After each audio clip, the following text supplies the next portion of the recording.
Muy buenas tardes, tengan todas y todos. Es para mí un gusto estar con ustedes esta tarde. Hoy vamos a platicar de uno de los temas que más me apasiona y que tiene que ver con el sistema probatorio en los distintos procedimientos en materia electoral. Desde aquí, por supuesto, un gran saludo a la Escuela Judicial Electoral, a todo el personal que hace posible que podamos tener esta conexión, principalmente a la doctora Gabriela Rubalcaba, directora de la Escuela Judicial Electoral, y al muy querido y apreciado magistrado Felipe de la Mata Pizaña, quien siempre le pone mucho interés y mucho cariño a estos cursos de alta especialidad para la ciudadanía en términos generales. Me da mucho gusto saludar a quienes poco a poco ya van incorporándose y van encendiendo sus cámaras. Juan Pablo, muy buenas tardes. Neima, muy buenas tardes. Luis Guzmán, ¿cómo estás? José Pablo Chirinos, también ya tenemos por acá. Oscar, ¿cómo está usted? Buenas tardes. Daniel, gusto saludarte. Ahí te vemos que andas a medio ajetreado. Bueno, pues de ahí poco a poco vamos a ir saludando a quienes más se van incorporando con nosotros. Por lo pronto, hoy vamos a platicar, les decía yo, de uno de los temas centrales del éxito o no de los, digamos, de la materia electoral, de lo que tiene que ver con el litigio electoral y es el sistema probatorio. Así que bueno, pues vamos a iniciar ya esta charla. Les pediría de favor a quienes tienen su cámara encendida, si son tan gentiles de presentarse brevemente para saber en dónde están colaborando, digamos, cuál es la vinculación que ya tienen con los sistemas probatorios en materia electoral o en términos generales, y así más o menos poder ir generando una homogeneidad de la información. Adelante, Juan Pablo, por favor. Juan Pablo Loredo. Sí, gracias, buenas tardes, compañeras, compañeros, doctor, un gusto. Mi nombre es Juan Pablo Loredo, soy abogado en el partido Morena. Gracias, Juan Pablo, qué gusto. Neima, por favor.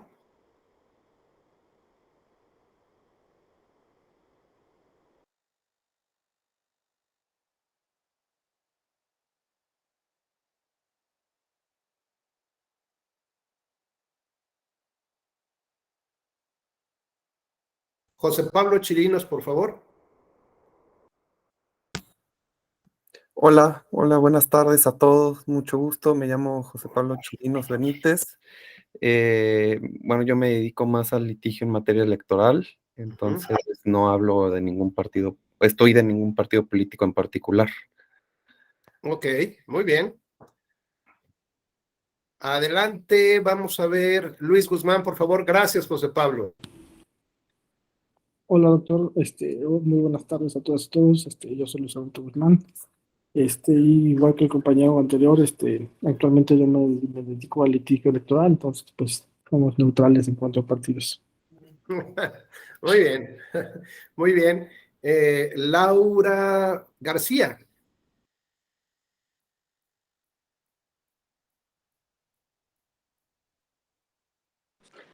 Buenas tardes, yo soy Laura García, me dedico un poquito más a lo especializado en materia civil, pero en Toluca, en un despacho jurídico en el centro, pero pues siempre es bueno aprender más materias, aprender a conocer pues muchos más temas y más de una materia que es tan importante como la materia electoral, que sufre tantos cambios día a día y que es algo que nos ayuda pues siempre. Gracias, Laura, muy gentil. Neima, adelante, por favor. Hola, es que hace rato no servía el audio de mi computadora y No les te estaba preocupes. escribiendo. Bueno, yo trabajo en el Congreso del Estado de Durango como asesora del Centro de Estudios Jurídicos. Muy bien, ¿y tienes ya, digamos, mucha vinculación con materia probatoria o más o menos? No, la verdad es que no mucha. En algún momento de mi vida profesional sí litigué, pero ya no. Pero me gusta mucho la materia probatoria. Perfecto, muchas gracias, Nina. Dos más, alguien más que quiera contarnos cómo se llama, qué hace, y así vamos conociéndonos también en el grupo. Daniel, por favor.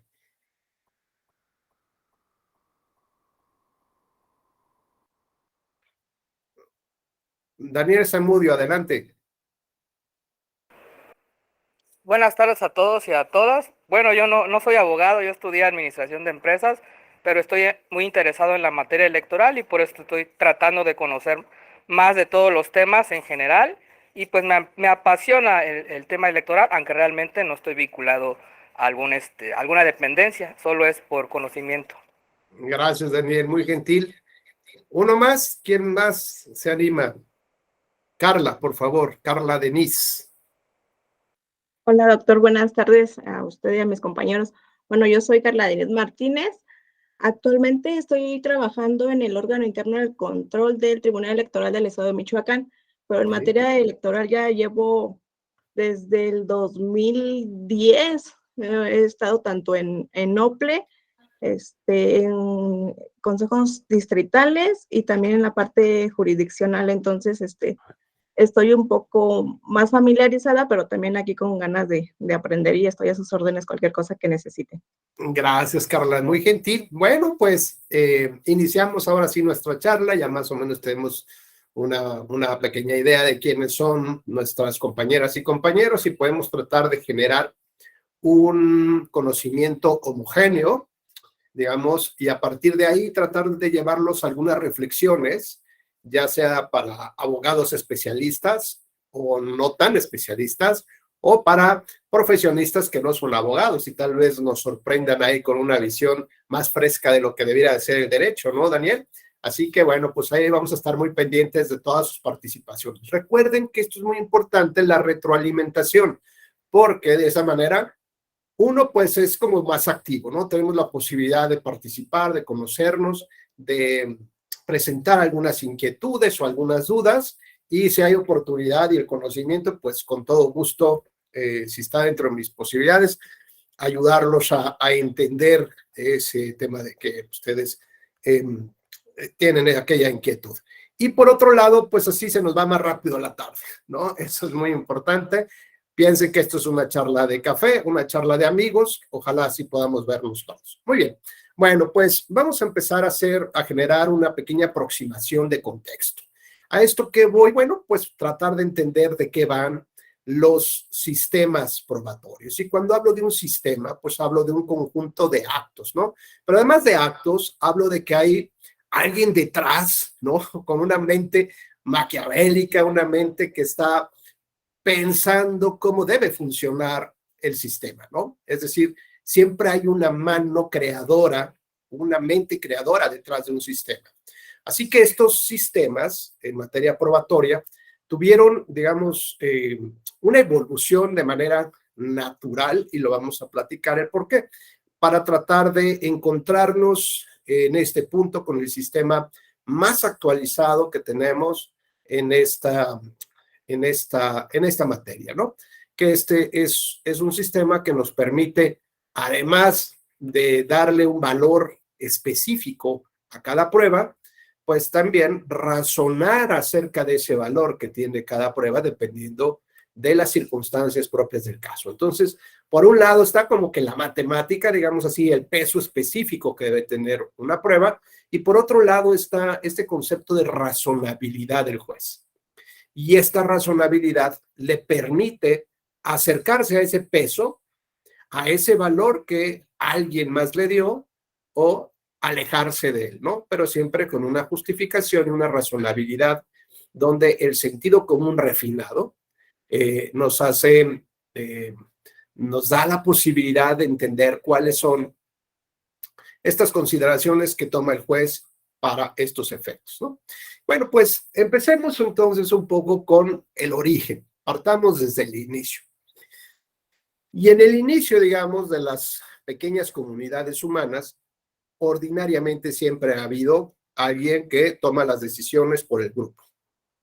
Ya sea una persona, un grupo de personas, unas familias, o digamos como en las épocas primitivas de la Grecia clásica, pues tal vez todos los ciudadanos, ¿no? Todos aquellos que tuvieran algún interés y que tuvieran un reconocimiento tal cual, podían acercarse a discutir los asuntos que más les preocupaban a las comunidades.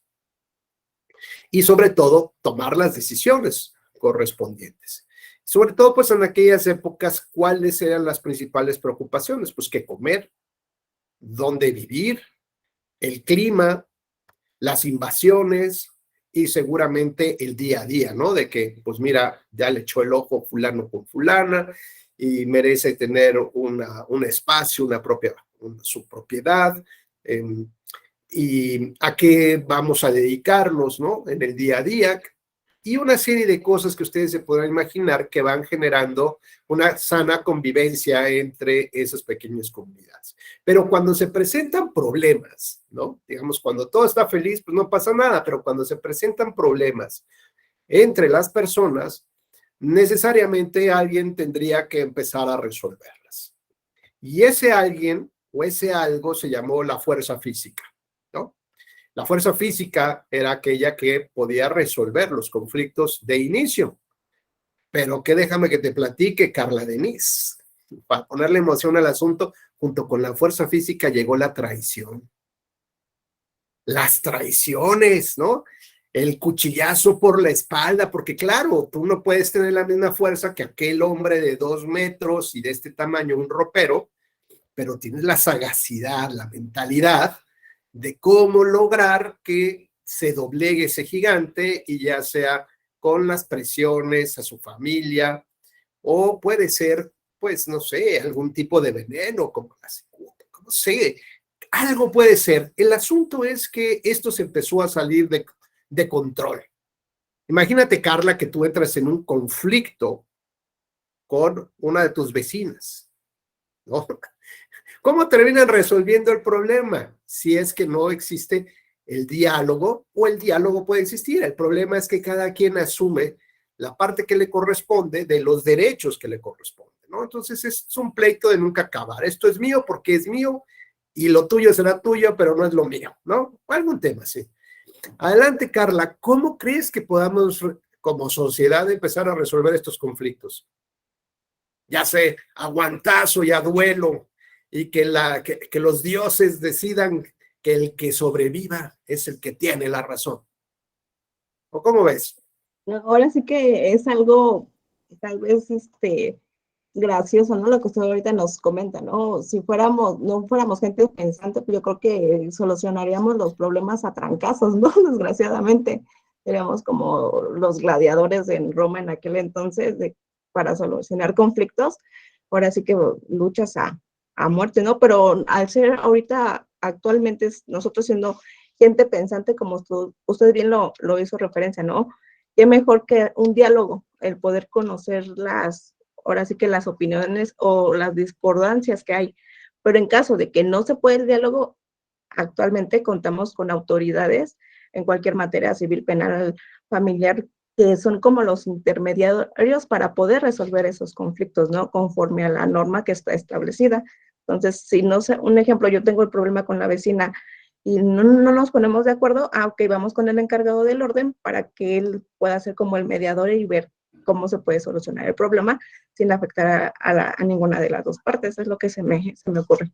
Muy bien, Carla, muchas gracias. Juan Pablo, oye, Juan Pablo, ¿por qué tú no puedes ser juez de tu propia causa? Pues porque estaría afectando el principio de imparcialidad. Entre otras cosas, pero ¿por qué no? Pero en términos generales, aquí entre cuates, ¿por qué no puedes ser juez de tu propia causa? Pues sí, porque se perdería cierta objetividad al momento de solucionar un conflicto, ¿no? O sea, impondría justamente como mi propia perspectiva, ¿no? Mi forma de solucionar los conflictos, mis objetividades, ¿no? Imagínate que tienes un perrito, alguna cosa, ¿no? Y está un perrito ladrador y te pasa el vecino y te dice, guárdame ese perro porque un día va a amanecer. Bueno, no va a amanecer, ¿no? ¿Y qué crees? Pues que no amaneció el canijo perrito. Y tú dices, me queda claro, porque él me la amenazó, ¿no? Entonces es un agravio personal directo y te conviertes tú juez de tu propia causa. podría ser, digo, yo sé que Juan Pablo seguramente es muy medido y no va a ir a hacer algo ahí indebido, pero supongamos que no, Juan Pablo. Imaginemos que por un momento solamente son tus pensamientos, no acciones. Pues, ¿cómo le devuelves el detalle a este colega cuando no tiene perro ni gato que le ladre ni que le maulle?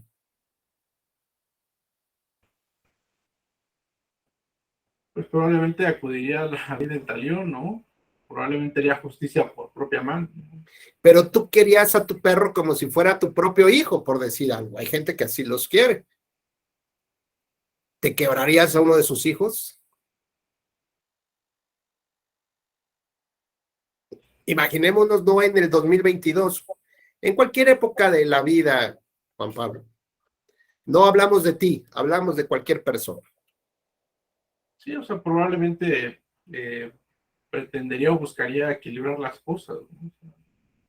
Al menos como desahogar ese sentimiento que en un momento ya me causó, me afectó una tercera persona, ¿no?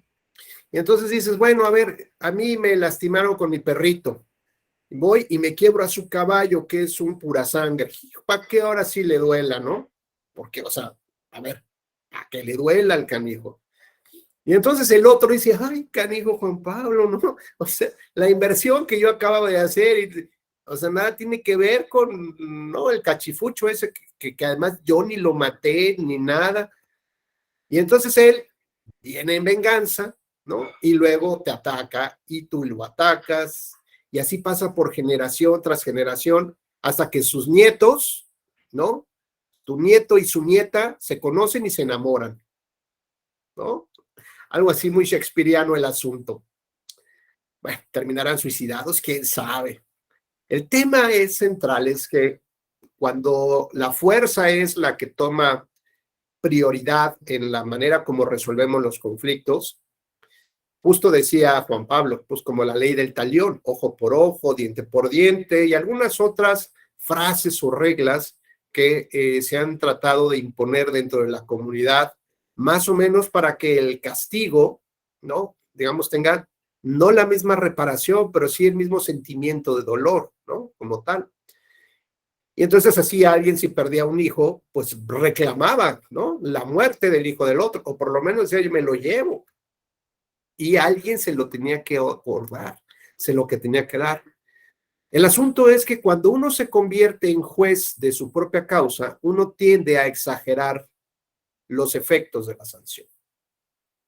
Y justo lo que decía Juan Pablo, lo que se requiere es objetividad para la toma de decisiones, ¿no? Porque finalmente te conviertes en una autoridad legitimada por la razón que sea, porque seas el carismático, porque eres el abogado, eres el penalista, es que trabaja en el tribunal, ¿no? O ella trabaja en el tribunal, o siempre quiso ser jueza desde niña chiquita, ¿no?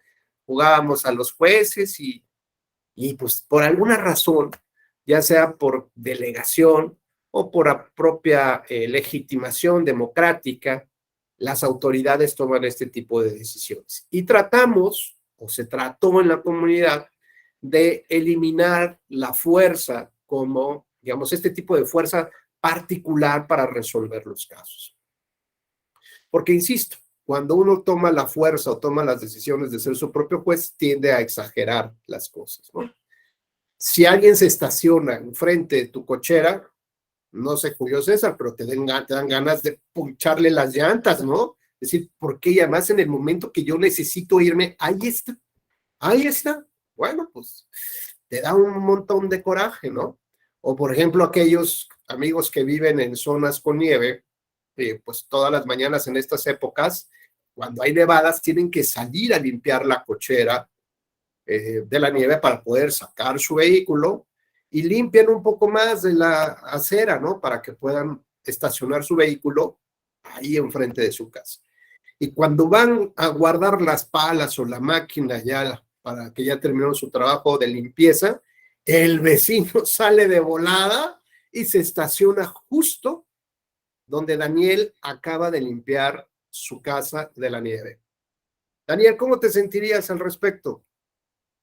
Imagínate, te levantaste desde las 5 de la mañana, te pusiste tu gorro, tus guantes, tus botas, casi te caes 3 veces, limpias la nieve, sacas tu carro, vas a regresar, ¿no?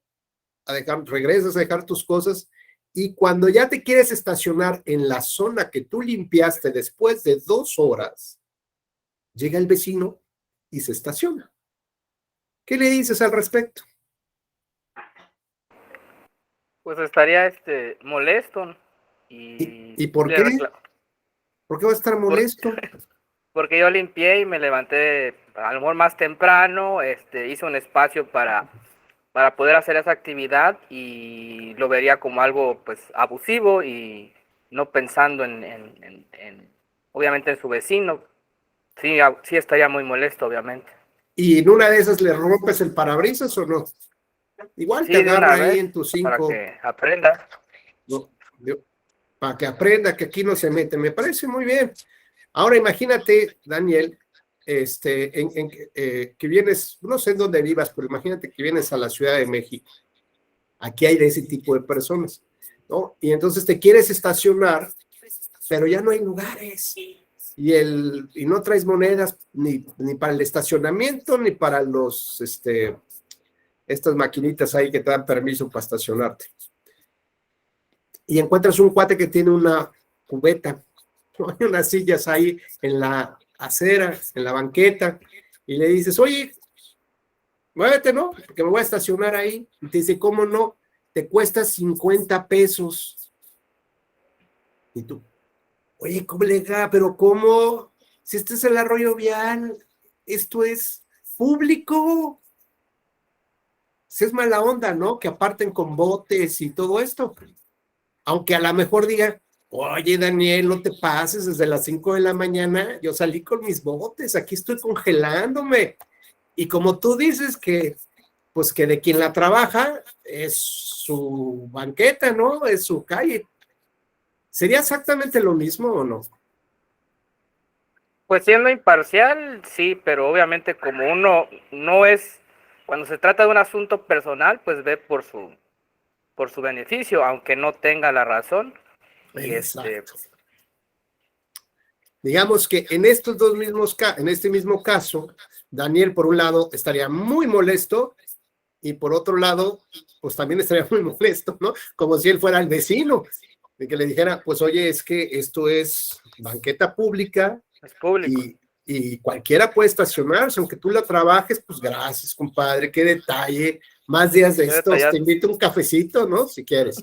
Bueno, pues este tipo de conflictos que parecen ser tan naturales y que terminan rompiendo algo, ponchando llantas o a lo mejor terminan en golpes, ¿eh? Ojo, porque además a lo mejor Daniel está muy molesto, ¿no? Y el otro también, ¿no? Y el otro es cinta negra y no sé cuál, y entonces le da 2, 3, ¿no? 2, 3 pasos ahí de karate, y entonces Daniel dice, no, pues este sí me va a partir, ¿no? Mi mandarina en gajitos. Así que saca un bat, que yo no sé qué hacía el bat ahí en su carro, ¿no? Pues creo que de su chavo que lo llevaba al béisbol. Saca el bat y le dice, órale. Y el otro dijo, no, este sí me va a dar un home run en la cabeza. Va y le saca unos chacos y una navaja y unas cosas que lanza ahí medio raras, ¿no? Bueno, pues para no hacer el cuento tan largo, el asunto termina en pleito, llega la policía, los dos se van a la cárcel y es un desastre, si es que no es que pase a mayores. Como hoy vemos gente que va armada y sencillo, saca la pistola y se dispara.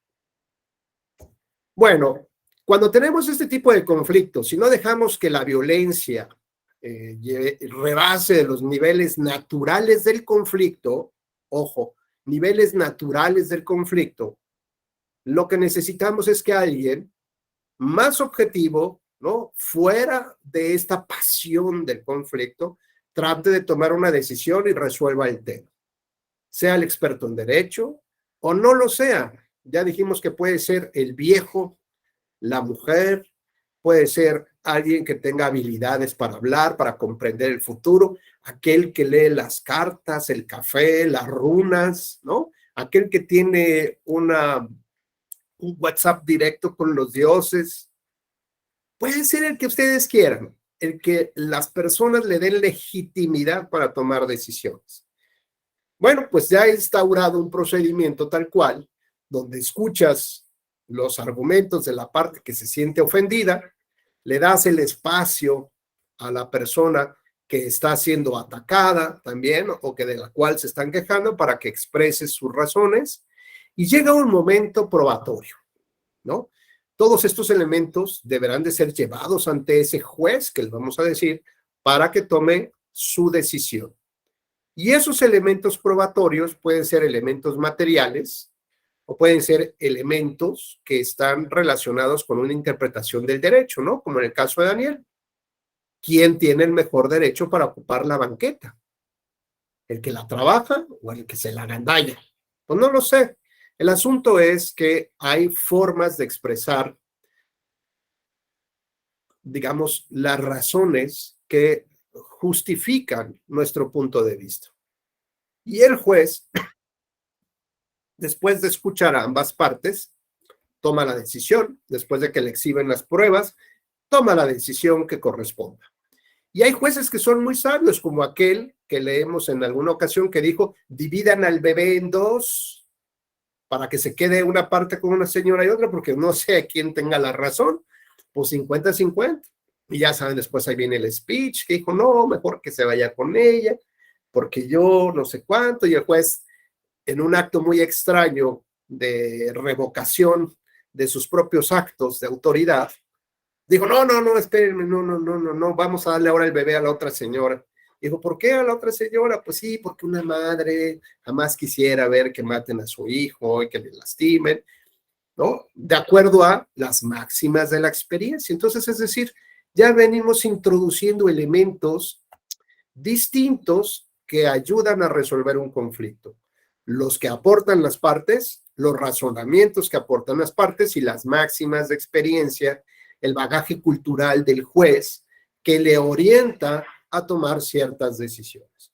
Bueno, como veremos aquí, no hay, digamos, parte del procedimiento judicial se está cumpliendo, donde ambas partes pueden ser escuchadas por el juez, se tiene muy claro cuáles son los puntos de la impugnación, cuáles son los argumentos de la defensa, en su caso las pruebas, las contrapruebas, desvirtúan pruebas, ¿no? Y viene, digamos, una fase final de alegatos donde el juez toma una decisión. Bueno, todo este proceso de toma de decisiones termina pasando justamente por el valor probatorio, el sistema probatorio que se utiliza.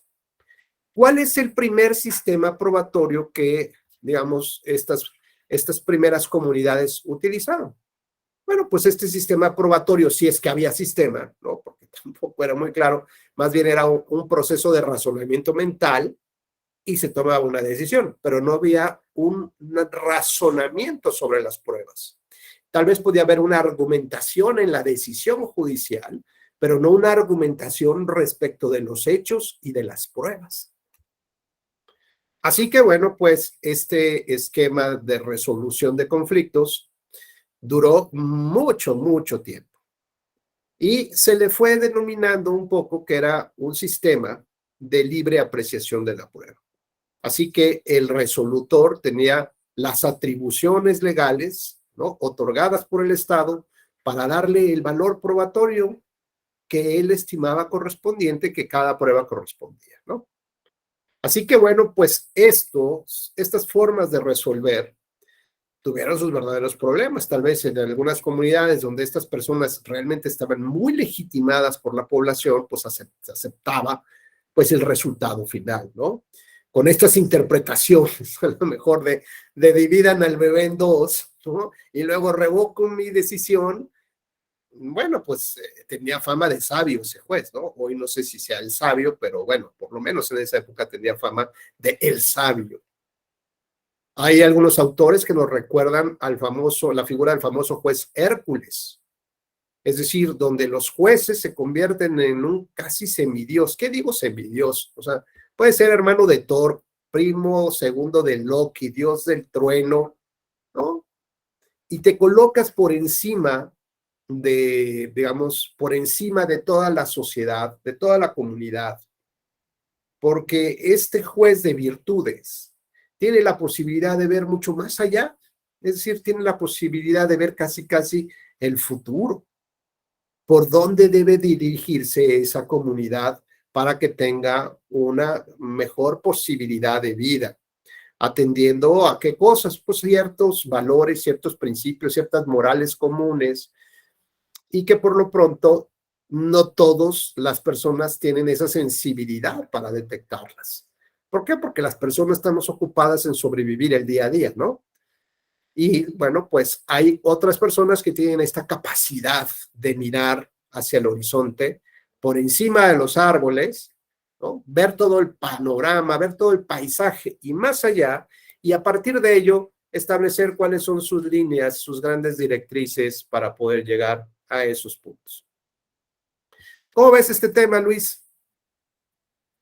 Luis Guzmán, adelante.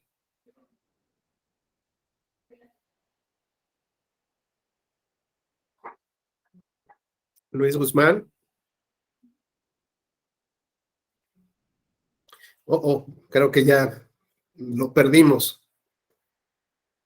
Bueno, el asunto entonces, volvemos al tema, es que este tipo de circunstancias llevan entonces a entender a la población que los jueces tienen un poder, y es el punto donde quiero centrarme ahora. Es un poder de toma de decisiones.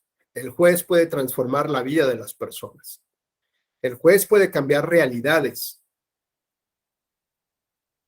Cuando los jueces, digamos, cuando carecemos de jueces independientes, lo único que podemos esperar de nuestra vida, pues es, digamos, una influencia muy grande de los poderosos, de la corrupción, de la impunidad, y todos los sueños que nosotros vamos construyendo en términos democráticos, ¿no? De la vida democrática, las aspiraciones a las cuales con las cuales legítimamente soñamos y trabajamos de lunes a sábado e intentamos llegar a ese lugar para mejorar nuestra vida, nuestra familia, la de nuestra familia, nuestra comunidad, pues perdemos todo ello.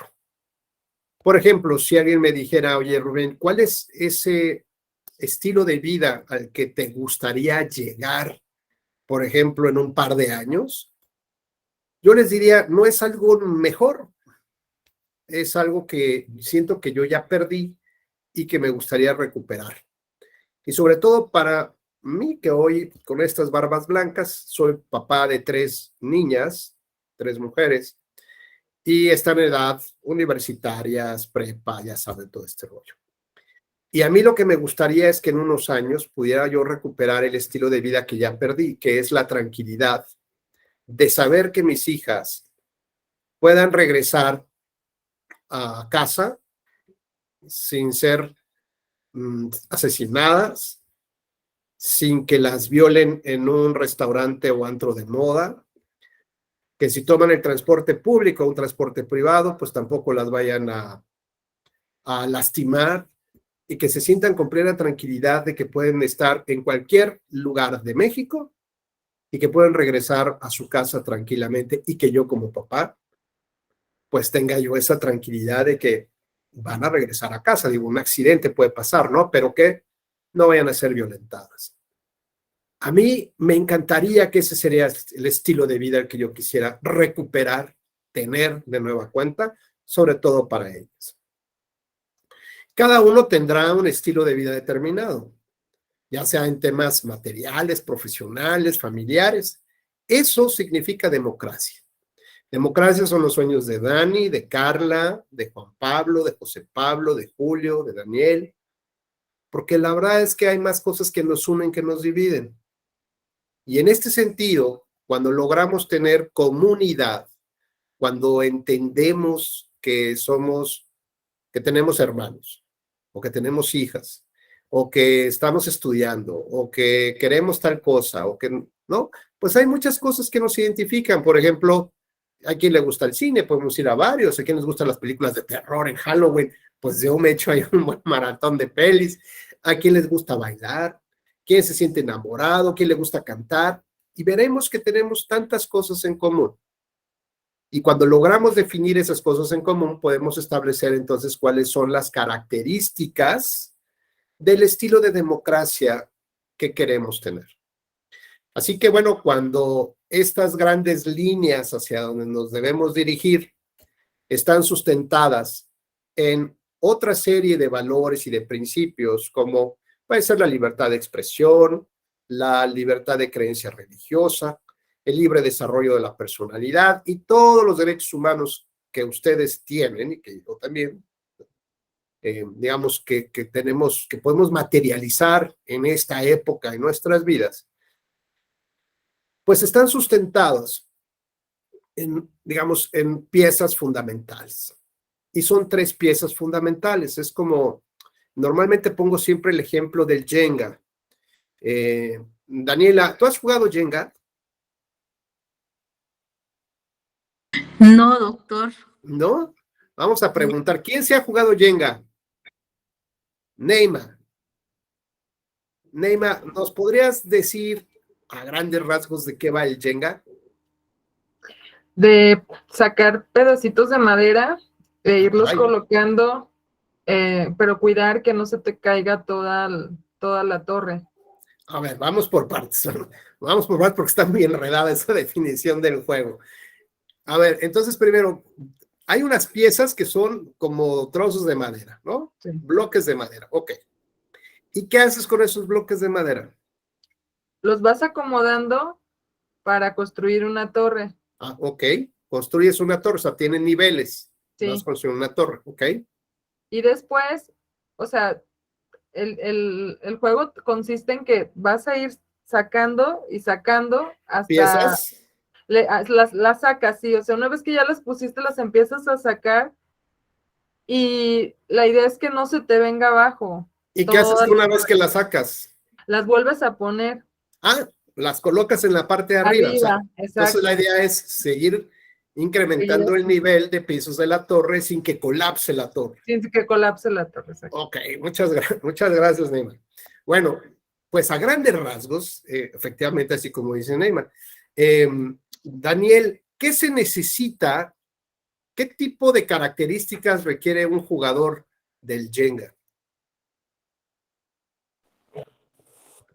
Que sea muy hábil. Hábil, ¿qué más?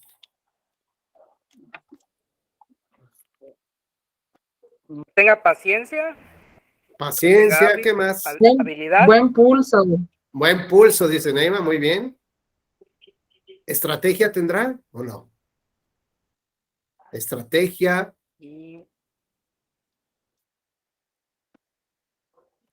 Perdón, es que tengo un poquito de problemas con el micrófono. No, y con la cámara también, compadre. Ya vimos que estás ahí iluminando el techo. No te preocupes, tú organízate ahí y ya regresamos para otra plática. Juan Pablo, ¿qué más requiere este jugador del Jenga? Seguridad, equilibrio. Muy bien. Laura o Fernando, es que no sé por qué de repente. Fernando Irving, ¿qué más necesita este jugador del Jenga? Buenas tardes. Pues yo diría que también, bueno, si se juega como en parejas, tal vez sería como buena comunicación con la pareja, o si se juega de forma individual, pues esa parte como de estrategia individual. Muy bien. Yo le agregaría destreza también, ¿no? Es decir, hay un conjunto de habilidades que requiere el jugador. Bueno, hablar del Jenga implica para mí hablar de los derechos humanos. Y esto para mí es muy importante porque ya vamos generando una aproximación al concepto de la decisión judicial más moderna y el proceso que tiene que llevar a cabo los jueces para la toma de decisiones, enfocada en el tema de los derechos humanos. Entonces decía yo que el Jenga, si podemos pensar que esta es la manera como se juega, como jugamos el sistema de derechos humanos, es como el Jenga. Y les voy a platicar brevemente por qué. Imaginemos que de pronto desaparece la raza humana. Ahora hay unas series muy buenas de los Walking Dead y cosas ahí muy interesantes. Bueno, desaparece la raza humana, por lo menos en esta parte del hemisferio. Y resulta que llegan unos entes ahí medios raros de otro planeta o de otros mundos o de otras, no sé, realidades alternas, tipo Marvel y esas cosas. Bueno, y entonces dicen, oye, pues aquí vivían unos cuates que eran seres humanos, ¿no? Oye, pues vamos a ver si encontramos así como acá hay una cosita así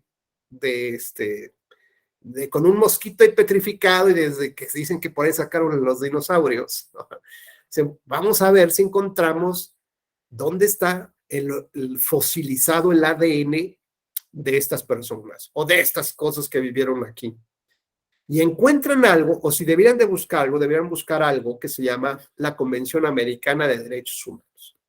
Ahí está el ADN de las personas que nos identifica como lo que somos en este momento, más allá de los rasgos físicos, ¿no? Si le ponen una oreja en la frente y eso, pues eso no importa, sino nuestra esencia como seres humanos se encuentra en la Convención Americana y cuando la tropicalizamos justo a nuestra Constitución, pues podemos darle, o algunos le quieren dar el nombre como de derechos fundamentales, pero no vamos a entrar en una disquisición ahí técnica, teórica, si se llama de una o si se apellida de otra manera.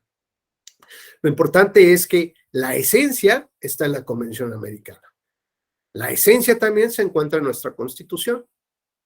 Luego, entonces, cada uno de estas tablitas que nos decía nuestra compañera Neima, tiene un nombre, está grabado y dice, por ejemplo, libertad de expresión.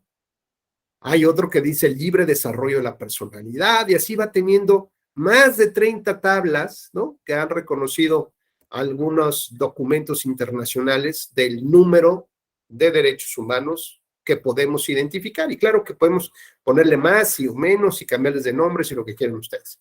Pero ahí están las tablas que significan los derechos humanos de las personas. Y como dicen, muy bien, tienes que crear una base y sobre esa base vas construyendo niveles. Y esos niveles, pues, llegará hasta el punto, ¿no? Entonces, cuando quitas una tabla y la pones sobre otra, pues existe una presión, ¿no? Existe un movimiento que impulsa, que empuja o que somete a presión a otro conjunto de tablas. Así que luego te encuentras tablas, por ejemplo, que son más cortas de lo normal y vas al instructivo y en ese instructivo te dice que se llama la imagen, el derecho a la imagen de los candidatos, por ejemplo. Y encuentras otra tabla normal que dice libertad de expresión. Y encuentras una tabla doble y color dorado y dice libertad de expresión de los periodistas. Entonces no entiendes por qué unas son tablas sencillas y otras dobles y otras cambian de color. Y cuando vas al instructivo, entiendes entonces que la libertad de expresión del periodista tiene una doble vertiente que hay que proteger. La libertad de expresión propia de la persona física y la segunda, el derecho a informar, a generar opinión pública. ¿Esto qué implica? Bueno, pues implica que cuando entra en colisión la tabla más corta, que es la de la imagen del candidato, del servidor público, con la libertad de expresión del periodista, pues ya sabes cómo se resuelve el conflicto. No se trata que quites la tabla y te la lleves. No se trata que desaparezcas un derecho humano para que el otro pueda funcionar. Como dicen, el chiste de todo esto es que la torre no colapse, que jueguen todas las tablas sin que se caiga la torre. Pero además, como bien nos señala, hay que llegar al siguiente nivel. Bueno, y entonces si yo analizo esa tabla, esa parte, y veo que todas las demás son color como cafecito, bien bonito, y esta es color dorado, Carla. Esto significa, cuando voy a los colores en el instructivo, habla de una protección especial o reforzada por parte del Estado. Y entonces entiendo que todavía tiene un peso mayor esa tabla cuando entra en colisión con otras cosas, con otros derechos. ¿Por qué? Bueno, porque ahí viene también, si quieres puedes ver un video, lo que sea, pero ahí señala en el instructivo que, por ejemplo, en México o en algunos países, la profesión del periodista es una de las más peligrosas y han muerto tantos periodistas porque aparentemente toman una posición crítica frente a los diferentes regímenes. Bueno, pues entonces entiendes que desde el Estado, que es el jugador número uno, Fernando, el Estado es el jugador número, tú decías bien, puede ser en parejas. Aquí las parejas, de un lado está el Estado y del otro lado está la sociedad. Tienen que ponerse de acuerdo, pero el Estado tiene que hacer su chamba para ver cómo hace para que el juego sea más divertido, sea emocionante, puedas estar entretenido, ¿no? Puedas sentirte tranquilo que tienes a tu pareja que te va a ayudar, ¿no? En lograr el objetivo que es llegar a tu, digamos, al punto democrático, ¿no? De tu vida democrática. Y entonces existen, digamos, adicionalmente, otras tablas de colores y tal cosa, ¿no? Entonces, por ejemplo, hay una que tiene color como platino, diamante, ¿no? Como estos colores, estos tipos de polvos mágicos, ¿no? Como para los chavitos de los unicornios y eso. Y entonces lees el instructivo y dice que esa es la tabla de mayor protección, ¿no? Tabla mágica, casi, casi. Y esa tabla mágica te dice que se llama el interés superior de la niñez.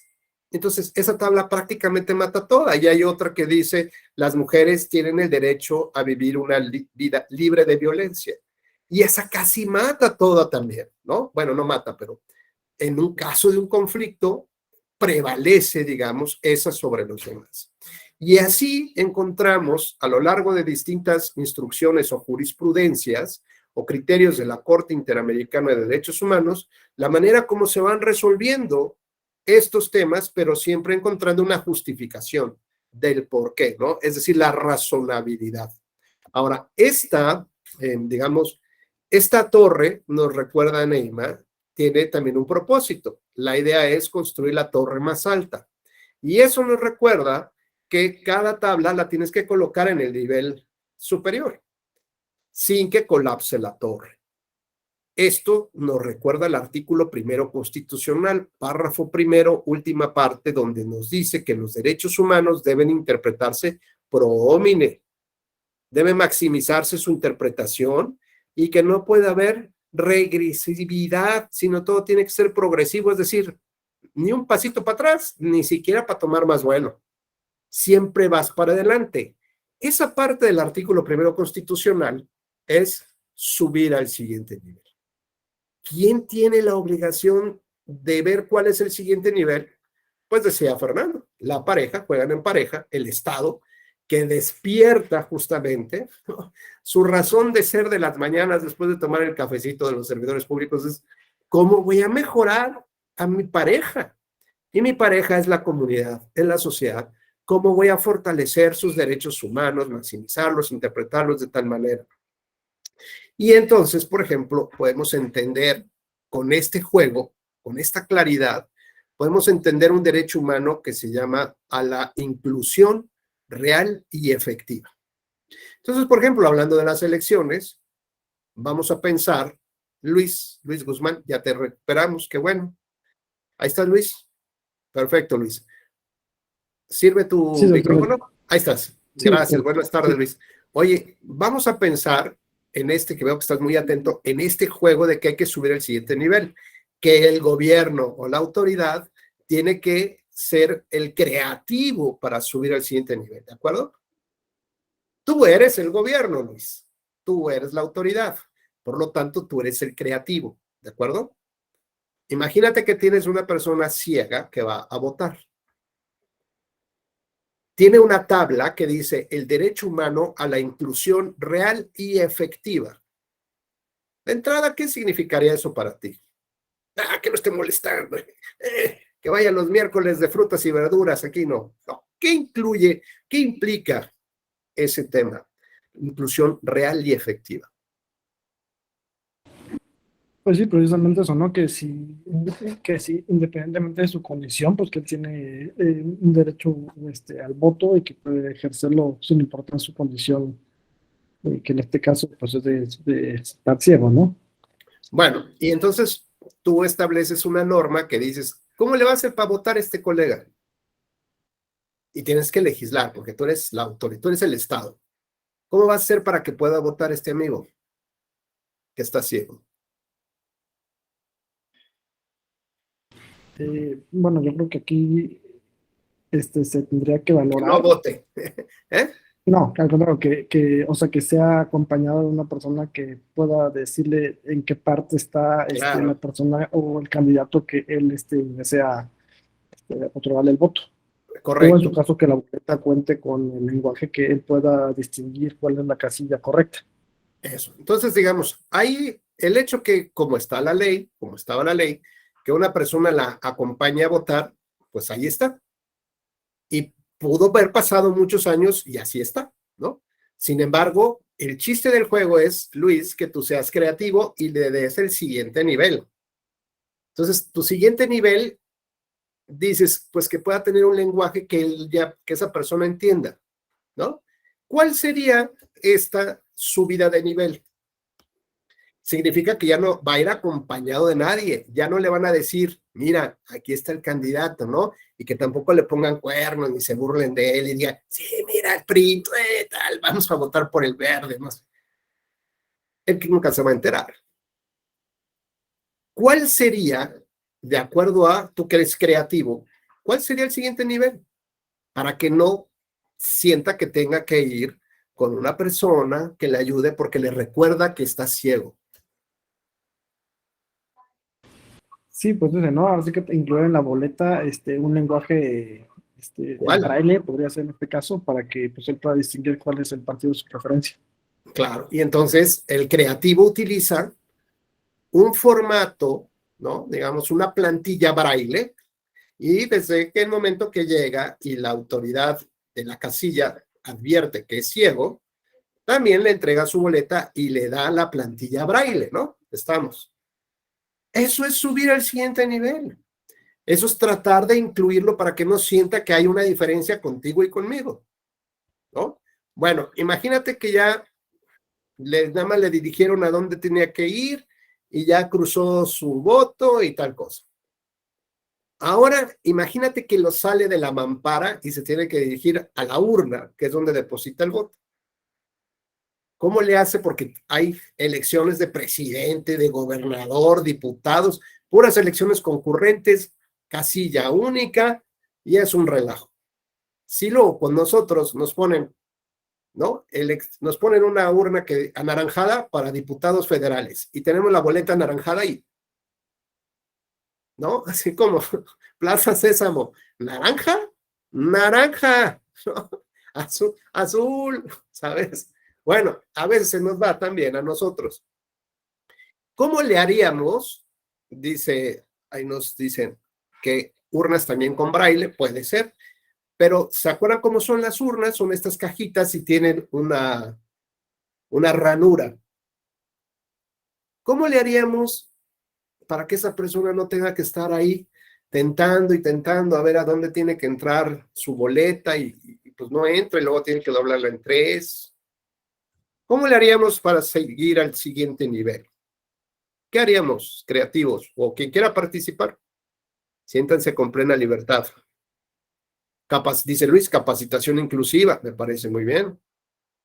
Pero de todas maneras se va a sentir como que, ay, no puedes meterla. ¿No les ha pasado que cuando van a pagar al cajero, ¿no? O al estacionamiento, y ahí estás buscando a ver a dónde meto el ticket, hasta que un niño te dice, aquí señora. Entonces, gracias, qué amable. Te hace sentir que ya, a ver, yo le ayudo, pues espérate, yo puedo. Te hacen sentir ya viejito, que no sabes cómo hacer las cosas, ¿no? ¿Qué opinas, Carla o Neymar? Que ya vemos que Luis ya está echando ahí potasio. Bueno, es que es un tema muy interesante esa cuestión de los ciegos en la cuestión, bueno, ahora sí que cuando es jornada electoral o algún mecanismo de participación, porque como, bueno, es una buena idea la que hace referencia a esta Asadi, en relación a las urnas braille, porque, bueno, sería como ponerles un tipo protector arriba para que ellos puedan detectar como qué elección es, ¿Por qué? Porque aunque los funcionarios de casilla se les capacita para que cuando llegan esos casos hasta se les apoye, y hay veces, pues como los escrutadores principalmente, pues ayudan, ¿no? A ver, este voto va en esto y así, ¿no? Pero como usted bien dice, hay que buscar la manera de poder ser un poquito más inclusivos en esa parte y no ahora sí que darles libertad para que puedan emitirlo. Entonces, es un tema muy complicado porque hay que buscar como que la manera, si la urna se tiene que hacer especial, si se tiene que adecuar o hacer una urna especial para personas con esta situación. Es un tema muy interesante que creo que actualmente todavía no se ha podido solucionar. ¿Pero qué crees, Carla? Tú eres el Estado y lo tienes que solucionar ahorita. Échale unas neuronas al asunto. ¿Cómo lograríamos, desde la comunidad, desde el sentido común, cómo lograríamos hacer que esa persona se sienta incluida real y efectivamente? Eso significa que pueda olvidar por un momento que está ciego y que está cometiendo los mismos errores que todos los demás. Pues ahora sí que... Estamos ya en el momento de depositar la urna y ahí anda buscando dónde está la... Es que ahora sí que se me ocurre mejor hacer mecanismos como el voto electrónico, que ya con el botón se puede hacer más fácil. Pero pues ya está más complicado que le lleguemos a él, ¿no? Pero ahorita estamos en lo sencillo. Es más sencillo que tuviera una computadora con acceso al lenguaje braille. O la urna braille, pues. Mientras no llegamos a eso, hay que incorporarlos. ¿No? Neymar. Bueno, pues a mí se me ocurre que pudieran emitir algún tipo de...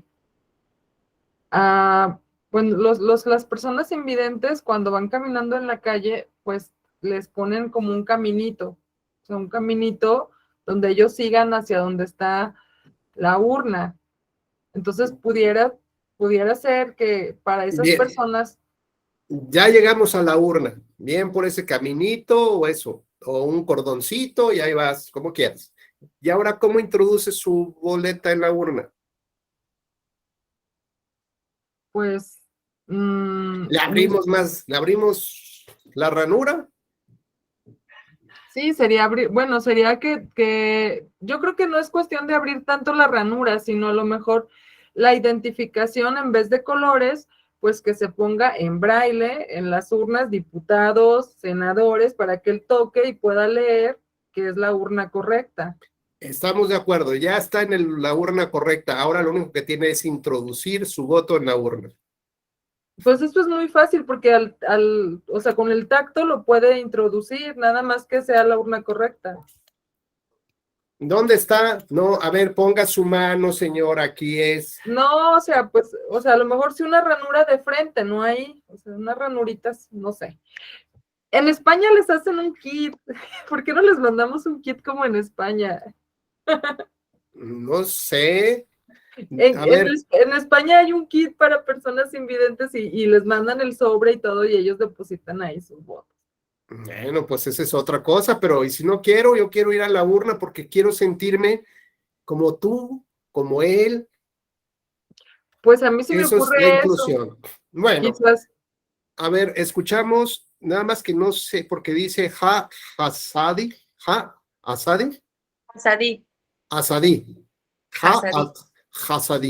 Ok, Hasadi. ¿Tú qué opinas, Hasadi?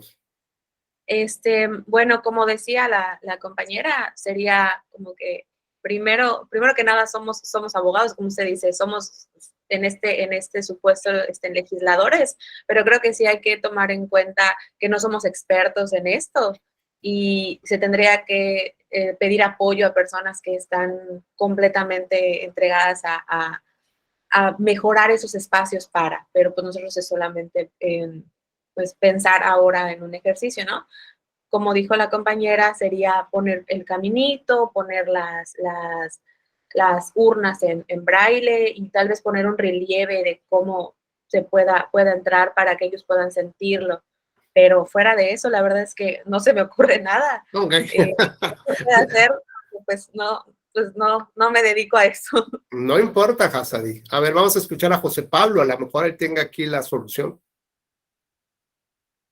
Tu micrófono, José Pablo, porfa. Ya, perdón, ahora sí.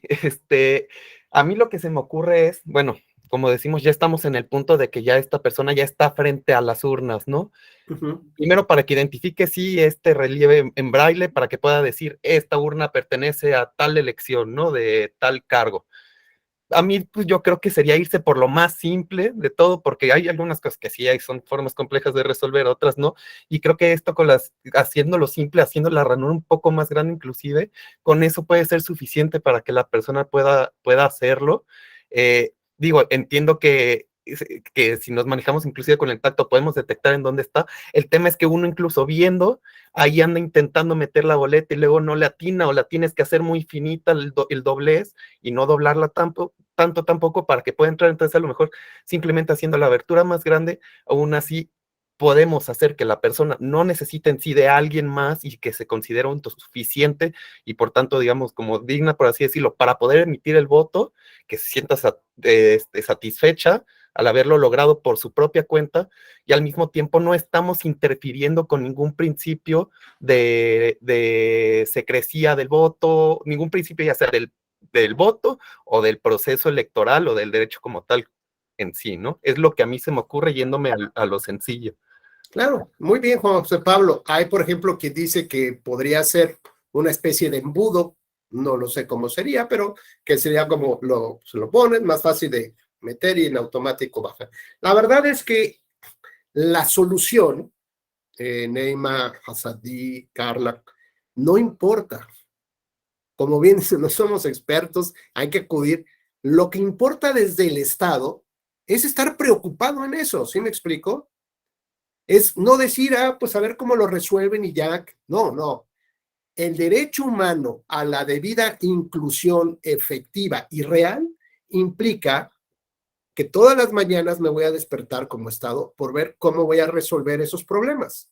Tenemos otro gran problema, por ejemplo, con los vagones rosas, el camión rosa, ¿no?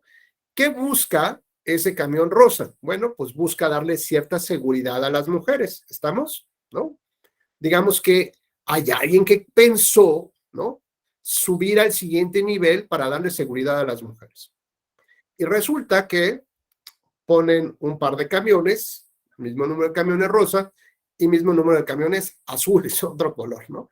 Bueno, resulta que el número de población varonil o de hombres que tienen que tomar el camión o el vagón, no lo que sea, resulta que es mayor que el de las mujeres, aunque sean más en el padrón electoral, en esa ruta son más hombres. Por lo tanto, hay unos vagones rosas que van vacíos y hay una raza que está esperando que le llegue otro autobús, otro vagón, porque no caben ya. Cuando coinciden en un vagón mixto, el que está fúrico, ¿no?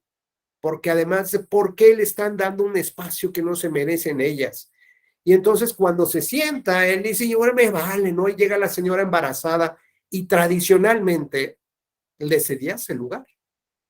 Tradicionalmente, o una señora de mayor edad. No, hombre, ¿por qué? No, que muy feministas, que se frieguen y que igualdad, quieren igualdad de hombre. Ahora y se empiezan a decir de cosas. ¿Esto qué implica? Que la creatividad de esa persona, de esa institución, pues tiene que analizar, ¿no?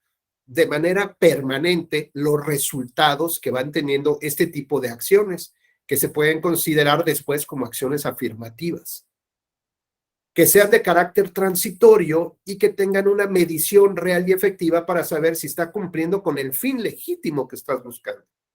Y el fin legítimo no es que las mujeres tengan más protección. El fin último es que haya tolerancia entre ambos sexos, que haya respeto y que puedan viajar en cualquier vagón, hombres y mujeres, y no tengan ningún problema, ni uno ni otro. Ese es el verdadero fin último de las cosas. Luego entonces, cuando hablamos de subir el siguiente nivel, ¿no? Pues para empezar, entendemos que si lo que quiero hacer es integración, pues no voy a ponerlo rosita, ¿no? O sea, otra vez vuelvo al mismo tema, rositas son las nenas, azules son los nenes. O sea, no busco eso. Y alguien me decía, bueno, pues vamos a poner en el mismo vagón, ¿no? Asientos rosas y otros asientos. A ver, puede ser, pero no cumple con el objetivo, porque bueno, finalmente ya desahogas un poco el estrés que estabas provocando, pero no es una medida que de manera inteligente, creativa, habilidosa, estratégica, ¿no? Como el jugador del Jenga, tiene que ver cuál es su siguiente movida, cuál es el espacio que tiene que dejar para poner su ficha un lugar más arriba, de acuerdo al artículo 1 constitucional. Entonces, quien juega, que es el Estado, el juego de los derechos humanos, debe de tener personas, como dice Hassadi, debe tener personas que estén pensando cómo mejoro las cosas. Pero lo importante es que haya este impulso por parte del Estado, esta preocupación legítima de vamos a ver cómo resolvemos, cómo mejoramos las cosas. Y seguramente habrá, estas mismas personas nos dirán cómo se podrían sentir mejor incluidos y no necesariamente como en alguna época pensamos de las comunidades indígenas, pueblos originarios o afrodescendientes o afromexicanos, ¿no? Ah, pues es que se vengan aquí con la racita de la ciudad. No, ¿por qué quieres convertirme en un ciudadano como tú si yo estoy feliz allá? Si lo que necesito son otro tipo de cosas, tengo una cosmovisión diferente a ti. Imagínense, una vez fui a dar una conferencia a Chihuahua y terminó la conferencia de materia electoral, llega una señora y me dice, oiga, yo creo que usted me puede ayudar y lléveme con el procurador. Todavía había procuraduría en esa época, y yo como, bueno, no, oiga, no, pues yo soy electoral, ¿no? Y yo no soy de Chihuahua, yo vengo de la Ciudad de México, yo soy bien chilanguito, así que, bueno, pero a ver, pues la vi bien preocupada a la doña, y dije, bueno, ¿y qué puedo hacer por usted? Bueno, pues a ver, alguno de los de por acá a lo mejor la puedo orientar. Y me dijo, es que, fíjese que mataron a mi esposo. Y yo, uy, qué más, qué lástima, ya cuando entran con una cosa así, pues ni qué decirles, ¿no? Y bueno, pero luego, o sea, que necesita hablar con el procurador, ¿o qué? Pues sí, es que quiero que dejen libre al asesino de mi esposo. Y tú, ay, oh, o sea, ¿cómo? Sospechoso, ¿no? Sospechoso por decirlo menos, ¿no? Pero, señora, y como, ¿por qué? O sea, como que mi mundo no acaba de entender. Me dijo, pues es que hay 2 familias que se están muriendo de hambre, licenciado.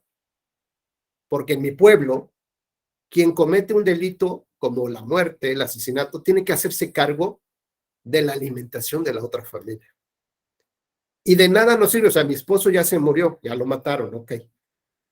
De nada nos sirve que el que puede proveer los alimentos para 2 familias esté en la cárcel. Es una cosmovisión totalmente diferente a la nuestra. Y luego dices, ¿que acaso no estaremos mal nosotros, ¿no? Con las cárceles, y de qué sirven esas cárceles cuando, o sea, es como una sacudida de otro mundo. Y yo tengo que traer a esa comunidad aquí para que vivan lo que yo estoy. No, ¿quién dice que es lo correcto? ¿Quién dice que es lo adecuado?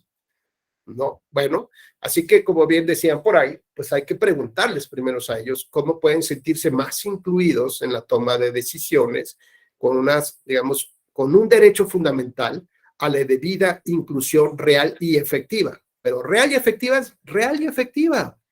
Que por un momento puedas olvidar que tienes una condición de vida que te hace diferente a las demás personas. Bueno, vean cómo entonces el tema de los derechos humanos, esta torre de los derechos humanos, llamémosle el Jenga de los derechos humanos, requiere de 2 jugadores, que es el Estado y es la sociedad. Y que el Estado está preocupado por subir al siguiente nivel y en coordinación con la sociedad, porque es la que puede ejercer los derechos y le puede decir cómo lo puede lograr, cómo se siente mejor la comunidad. Pero al mismo tiempo, El propósito, dice, es construyan el siguiente nivel, como dice el artículo primero constitucional. Construyámoslo, pero con movimientos inteligentes, con destreza, con habilidad. El buen jugador sabe incluso sobre qué se sostiene la torre. ¿Cuál es el tipo de mesa? Si tiene 3 patas, 4 patas, si el piso está en desnivel, si hay una ventana abierta. Bueno, hasta contienes la respiración cuando tocas la pieza. No te apoyas con los codos en la mesa porque cualquier movimiento, cualquier factor externo puede tumbarte la torre.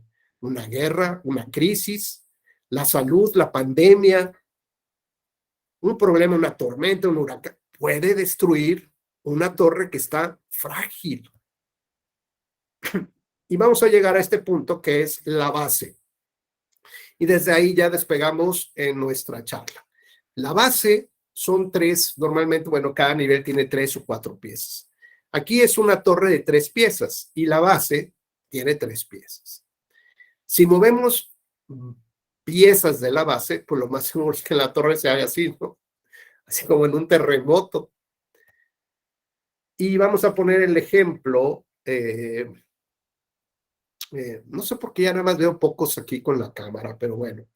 Así que pues nada más les preguntaré y ahí en la escuela judicial seguramente les tomarán más participaciones, solo a los que yo veo. Bueno, Fernando, imagínate, Fer, que diriges una unidad de inteligencia y estás a punto de descubrir información sobre un nuevo atentado como el de las Torres, peor que el de las Torres Gemelas. Y tú eres el jefe de unidad de inteligencia. Y confías mucho en tu equipo, y tu equipo te dice, Fer, jefe, ya encontramos aquí al personaje que tiene la información. Él no va a cometer el delito, el acto terrorista, pero él tiene la información así confirmadísimo, confirmado. Lo metes ahí en una casa de arraigo, media rara, ¿no? Sin cámaras ni nada. ¿A qué estaríamos dispuestos, Fer, por parte del Estado para conseguir esa información? Se vale de todo, ¿eh? Tú vuela tu imaginación, choques eléctricos, tehuacanazo, no sé, le empiezas a abrir así parte de la piel, le pones, ¿cómo se llama? Polvito de taquifuego para que le arda la herida, no sé. ¿A qué estaríamos dispuestos, Fer, con tal de tener la información y evitar esa catástrofe que se nos avecina? Pues ya en un panorama actual, la verdad es que, bueno, siempre he creído que también el tema como de la mayoría pesa más que la minoría. En este sentido, si una persona tiene o va a generar un atentado hacia mi país, pues yo creo que sí sería... ¿Por dónde empiezas? Pues... ¿Por qué parte yo creo del que cuerpo sí, empiezas? sería detenerlo, en primer lugar, pero cuidaría mucho el tema de derechos humanos, eso sí, o sea... al final de hombre, para eso me gustabas, Fer, yo pensé que ibas a hacer taquitos aquí, rebanaditas, ¿no? No, porque al final de cuentas... ¿Pero cuándo va a confesar este amigo? Pero al final de cuentas el hecho de ya tenerlo implica que sí o sí nosotros estamos forzados o tenemos que forzar la forma en cómo de la información. Y siento que la violencia no es en lo personal no siento que sea el camino ideal como para obtener cosas. Al final de cuentas lo que intentamos, siendo juzgadores, siendo personas más preparadas, es buscar la forma... Ya le ofreciste lana, le ofreciste propiedades, le ofreciste una candidatura, y no quiere el colega, no quiere. Dice, no, yo me voy a morir también, ¿no? No quiere. Y ya estás a horas, y tu jefe, teléfono rojo, aquí, sientes el pie en el cuello.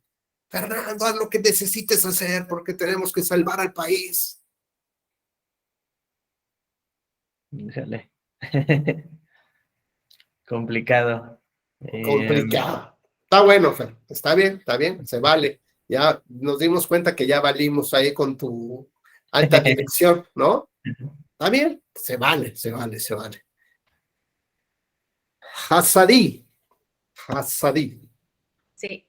Imagínate, Hassadí, que tú eres secretaria de turismo, ¿no? Entonces tienes un programa de gobierno, unas acciones de gobierno que te dice que tienes que detonar un nuevo destino turístico. Como dicen mis amigos regios, con madre va a estar mejor que Las Vegas, güey. O sea, así. Pero para la explotación y que haya una revolución ahí, necesitamos, pues, además de mucha inversión y muchas cosas, trata de mujeres. Un año, nada más un año. O sea, no creas que más. Un año, boom, aquí, imagínate, no, esto va a estar mejor que Las Vegas. Pero pues necesitamos mover clientes poderosos y tal. ¿Tú autorizas el proyecto o no? Ay, es que cuando estaba respondiendo el compañero, yo dije, no, ahorita lo mato. Ahorita que me hace esa pregunta, la verdad es que no, creo que no. No, qué bueno que no, porque si lo matas se llevó la información a la tumba. No, o sea, pero en el supuesto que usted decía, pero, o sea, como mujer creo que no permitiría eso. Pero es poquito, nada más, bueno, 6 meses, no un año, 6 meses. ¿No? Ujole, qué difícil es negociar con ustedes. A ver, Carla, y tú eres de desarrollo económico, ¿no? Y te encargan un proyecto que es desarrollar la nueva plantilla de los tenis de moda, que bueno, van a volar ¿cómo se llaman? Los profesionales, y no sabes, va a ser lo mejor, pero necesitamos abaratar costos. Y ya tenemos una casa en el centro de la Ciudad de México y ahí vamos a meter a 500 inmigrantes chinos. Ahí los vas a tener amarrados. Necesitamos bajar los costos. Bueno, la plantilla va a estar, no hombre, pero ni modo, ahí esas personas tienen que vivir, comer, dormir, hacer sus necesidades, tener sus hijos. Les quitamos los papeles, claro, ¿no? Tapamos las ventanas, nadie sabe, es como abandonado esto. Solamente es por 3 meses.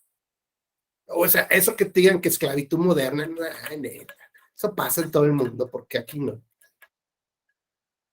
No huyas, Carla, responde, no huyas.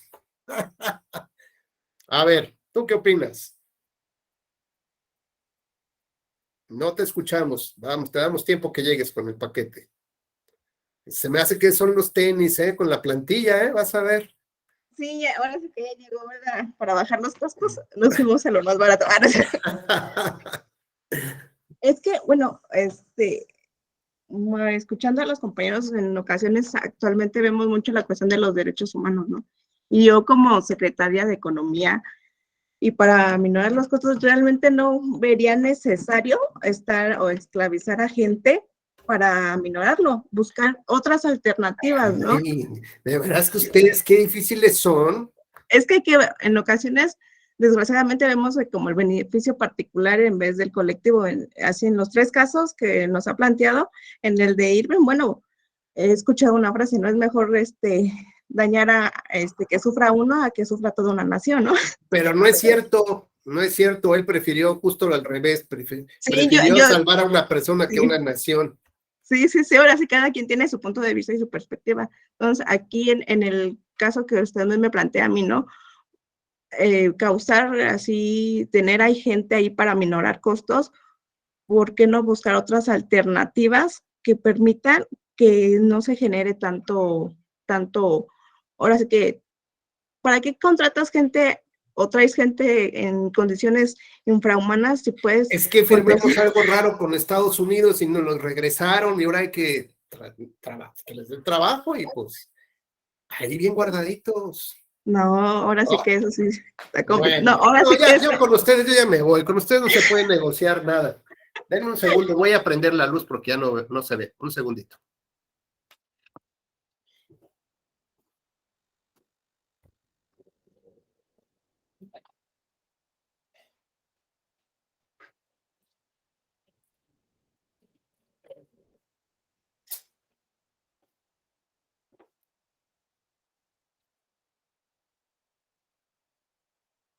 Listo, ya estoy de nueva cuenta. Bueno, todo está bien, sí. Bueno, pues, a ver, ¿cuál es el común denominador en estos tres ejemplos de Fer, de Hassadi y de Carla? Se llama, como vimos en Qatar, a los paquetes. No. Bueno, se me hace que será más chiste local, Luis, porque no lo entendí. Pero bueno, ¿cuál es el común denominador en estos tres ejercicios? Se llama dignidad humana. ¿Esto qué significa? Que como el ejemplo que les puse de las tablas, algunos derechos pueden venir dobles de color o más reducidos o más delgaditos. Esto significa que los derechos humanos no son absolutos, que mi libertad de tránsito, por ejemplo, si quisiera yo ejercerla a plenitud, quisiera yo decirle a Luis, oye Luis, ábreme tu casa porque voy a pasar por ahí. Y me dice, no, Rubén, con el debido respeto, pues no pasas. Yo, ¿cómo que no? Si es mi derecho humano, la libertad de tránsito, pues sí, pero yo tengo una oposición real que se llama derecho humano a la propiedad privada. Ah, entonces voy entendiendo. Ya no tengo tanta libertad, o hay una restricción, una limitación, o algo que se llama relativización del ejercicio de mi derecho, porque está otro derecho que se opone. Ah, bueno, ya entendí, no te pongas rudo, ya entendí. Hay otros conceptos como el interés común o el interés general. Y este interés general, por ejemplo, puede ser los decretos que se emitieron desde la presidencia o los titulares de los ejecutivos en el tema de la pandemia. Y así el derecho a mi libertad de reunión se limitó a menos de 5 personas. O sea, adiós graduaciones, adiós bodas. No podía yo reunirme con más de 5 personas. Mi restaurante tuvo que cerrar. Es decir, hay una restricción, una relativización. Mi derecho humano se hace más chiquito, mi tabla, porque hay otra que entra en juego, que se llama el interés común y el interés general, que tenía que ver, pues, que no se infectara más la población y que se generan más muertes y tal cosa. ¿Entendimos? ¿Entendemos? Está bien. Y el tercero tiene que ver con el fin legítimo del Estado, con acciones y programas que el Estado considera que son muy importantes. Por ejemplo, pues resulta que, imaginemos un decreto, ¿no? Ahora que llega ya el legislativo, un decreto que diga que todas las mujeres a partir de los 18 años, bueno, 17, a que les duela, desde los 17 años a los 50 tienen que hacer el servicio militar obligatorio. Ah, pues sí, creo que mi hermano lo hizo, que la bola blanca, que la bola no sé qué. No, aquí es obligatorio y dura 2 años. Y eso como, ¿por qué? ¿O qué? O sea, a ver, es que, a ver, espérame, profe, es que yo me voy a casar este año. Es que yo estoy terminando la licenciatura, estoy estudiando mi maestría en la escuela judicial. Me ofrecieron una chamba ahorita del partido. O sea, ¿puedo ser candidato? A ver, y entonces el Estado te dice, ¿conoces a BTS? ¿Y tú qué? ¿BTS? ¿Sí han escuchado hablar de BTS? ¿Sí? Bueno, es un grupo coreano así de top 10 de super éxito. BTS tuvo que suspender conciertos, giras, canciones por 2 años para hacer el servicio militar obligatorio en Corea. Y entonces, oye, pero yo me voy a casar. Entonces el Estado te dice, BTS, tú. O sea, ¿te ubicas? Oye, es que quiero estudiar medicina. A ver, BTS, conciertos, farma, millones, tú. Oye, pero BTS y tú. O sea, y además, para que no me estés molestando, después de los 2 años, te vas a la Guardia Nacional y luego entras al Ejército. ¿Quieres estudiar? Ahí estudias. ¿Por qué? Porque el fin legítimo se justifica en términos de que hay una política expansionista, conquistadora nuevamente en el mundo. las extremas derechas, conservadores, ultraconservadores, Vox y todos los demás europeos, neonazis, neuroeuropeos y neuro no sé cuál, ¿no? Neomexicanos y neogringos y los neos que quieran ustedes, quieren retomar y quieren luchar y quieren encontrar para que no haya espacios ni fronteras y que no haya, por ejemplo, movilidad, desplazamientos, migración. Porque ya no alcanza, a ver, neta, ya no alcanza. ¿Por qué voy a destinar el dinero de los mexicanos para darles, ¿no?, trabajo a unos médicos cubanos, por ejemplo? Y entonces empiezan a surgir filosofías del comunitarismo. No, vamos a proteger a los nuestros. Oye, a ver, espérate, Alemania, ¿cuántos está recibiendo? Francia, ¿cuántos musulmanes ha recibido? Estados Unidos. Y nosotros no podemos recibir. No, sí recibimos. Bueno, cuando estos países, los neos, los conservadores de izquierdas o de derechas, ojo, dicen, es que esto debemos de cerrarnos y proteger a los nuestros. Es una política de comunitarismo y nos recuerda, por ejemplo, a los americanos en los 50s, cuando todavía querían tener esclavos, porque ellos son otra cosa, quién sabe qué serán, y están diferentitos a nosotros. Y lo hacen con los latinos. Una segregación. Bueno, la movilidad ha hecho que el voto latino en Estados Unidos sea un voto nada despreciable para las elecciones presidenciales y los gobernadores, nada despreciable. Pues imaginemos que llegamos a ese punto y entonces el Estado dice, tengo el fin legítimo de proteger mis fronteras. Viene horda de Walking Dead y de lo que tengo que proteger mis fronteras, ¿no? Ahora como esta serie de, creo que es HBO, no sé cuál es, o Netflix, no sé cuál, una nueva que es como de un hongo que también hace como la gente ahí como el Walking Dead. Bueno, pues igualito, tengo que proteger mis fronteras, por la razón que ustedes quieran. Se acabó el agua. Órale, güey, se acabó el agua, ¿y ahora qué? Pues aquí en México hay un chorro de agua y ahí vienen los de Nuevo León, ¿no?, a pelear el agua contra los de Coahuila. Cerramos fronteras. Por eso, Hasadí, necesitamos que las mujeres vayan a hacer el servicio militar, porque además confiamos mucho en ellas, son entregadas. Las mujeres enojadas, hombre, olvídate, son tigres ahí. Y eso es lo que necesitamos. Podría ser que limiten tu derecho a dedicarte a la profesión que quieres, al libre desarrollo de la personalidad, a cuántos hijos quieres tener, todos los derechos que tú quieras tener. ¿Están siendo restringidos y limitados? Sí, por un fin legítimo del Estado. Y cuando hablamos del fin legítimo del Estado, forzosamente tenemos que hablar de un test de proporcionalidad. Va junto con pegado, para poder saber si esa medida que está emitiendo el Estado tiene, digamos, más saldos positivos que negativos.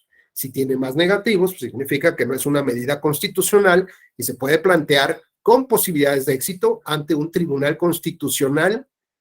Y volvemos otra vez a hablar de ¿qué? Con independencia, con ministros y jueces independientes, todo el Poder Judicial. De lo contrario, si están alineados a los poderosos, ¿qué les van a decir? BTS, ¿no? Tus derechos, BTS. Adiós. ¿De qué nos sirve entonces tener derechos humanos si no tenemos, 1, dignidad, 2, acceso a la justicia? Y cuando abrimos la segunda tablita que está en la parte de hasta abajo, la abrimos y tiene una canica dorada, como la snitch dorada. Y vamos al instructivo, que es nuestra cajita, que es la Convención Americana, y nos dice que el acceso a la justicia tiene un núcleo fundamental y se llama la independencia de los jueces. Y el tercero se llama la democracia representativa. Así que las 3 tablas de hasta abajo son dignidad humana, acceso a la justicia y democracia representativa. Hay jugadores, ¿no?, por molestar, ya sabe, el hermano molón, que llega y quiere quitar la tabla de hasta abajo. Ay, mira cómo se mueve. Entonces, ¿no? Bueno, pues hay gobernantes que quieren llegar a mover las tablas de hasta abajo. O porque el poder es líquido y el poder de manera natural se acomoda donde hay grietas. Y ese poder genera debilitamiento de las estructuras, el enmohecimiento de las estructuras, o digamos una mala posición de las fichas. O las personas que llegan a ocupar los cargos no tienen la calidad, ni la fuerza, ni el deseo de asumir algo que los franceses decían, que el poder es uno, pero se divide en tres para su ejercicio. Y si hoy en día, por ejemplo, en estas fórmulas republicanas encontramos la división de poderes para su ejercicio en el ejecutivo, legislativo y judicial, si en la percepción de la sociedad, de una sociedad, ve que su poder legislativo es un levantamanos, es decir, no hablo de mayorías, porque las mayorías son construidas artificialmente, salvo que hay una segunda vuelta, por ejemplo, más o menos. Pero no me refiero a las mayorías de quién está en qué momento en el poder. Me refiero que si en términos generales tenemos esta concepción de que nuestros diputados, nuestros parlamentos, tienen la fortaleza para decir, no, señor presidente, a ver, perdóneme, usted podrá decir lo que quiera, pero aquí somos un poder soberano. Y es más, lo llamamos a rendir cuentas. ¿Cómo de que no?